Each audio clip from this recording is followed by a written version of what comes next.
Kasi po, pagka, halimbawa, ang usapin ay tungkol sa utang, dapat may alam ka patungkol sa ano ng utang.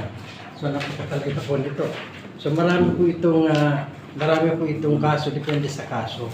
Kasi po, pagka ang kaso ay ibinigay sa mga lupon, kapag ang kaso hindi masyadong kabisado, bagamat amicable settlement yan, medyo yung dalawang partido, medyo apprehensive yan kasi talaga bang makakahingi tayo dito ng tamang settlement. Kaya kadalasan, hindi dumating sa arbitration, kadalasan binibigay ka CFA, kumbaga binibigay natin kaayon sa kumbaga, sa inyo na yan. Pero actually talaga, mas madali nga dito sa barangay kasi ang effect lang arbitration ng 6 months lang.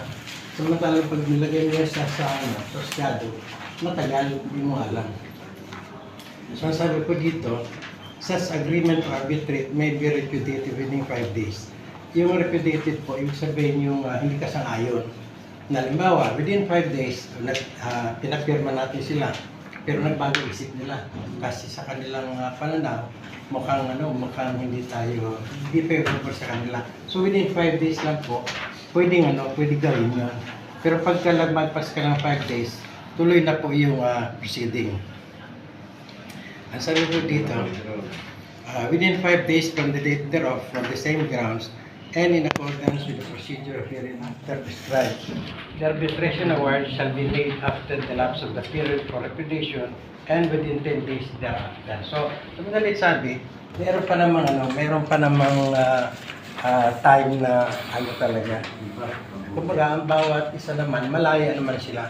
Kasi sabi nga po natin dito, titingnan ko dito yung grounds na pwede sila mag-repudiate. Ang grounds kasi dito kasi ito nagalagay, fraud, violence, at saka intimidation. Kung wala naman yun, saan ba yung Tagalog dito? Pero, yung pagtatwa. Itong pagtatwa, yung panlilinang fraud ito eh. Siguro naman, ang dalawang panig naman, meron naman silang enough knowledge na pagpapasulok sa arbitration, alam nila